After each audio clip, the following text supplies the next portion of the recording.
ഇവിടെ പറയാൻ പോകുന്നത് ക്യൂട്ട് പച്ചക്കറി തോട്ടത്തിന്റെ കഥയാണ്. സ്കൂളൊക്കെ പൂട്ടിയ സ്ഥിതിക്ക് ഞാനും അച്ഛൻ്റെ കൂടെ കൃഷിക്കിറങ്ങി. അല്ലെങ്കിലും നമുക്കിവിടെ ആവശ്യത്തിന് പച്ചക്കറികൾ കിട്ടുന്നുണ്ട്. ആദ്യമായി ഞാൻ ഒന്ന് തൊടുത്ത് നിൽക്കുന്ന കളിയാണ് കട്ട് ചെയ്യാൻ പോകുന്നത്. നമുക്കിന്ന് കുറേ തക്കാളി കിട്ടിയിട്ടുണ്ട്. അതിനുശേഷം വഴുതനങ്ങയും പച്ചമുളകും കട്ട് ചെയ്തു.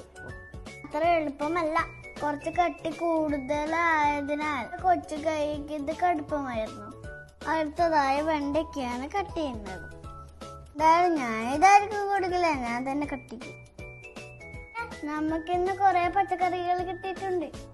2-3 ദിവസത്തേക്ക് ഇത് മതി. സാധാരണ പച്ചമുളകിന്റെ കൂടെ ഇന്ന് ഉണ്ട പച്ചമുളക്, തക്കാളി, വെണ്ടക്ക, വഴുതനങ്ങ, പച്ചമുളക് ഇതൊക്കെയാണ് നമുക്ക് ഇന്ന് കിട്ടിയത്. ഇന്നത്തെ എന്റെ വിളവെടുപ്പ് കഴിഞ്ഞു. കൂട്ടുകാരെ, ബായ്.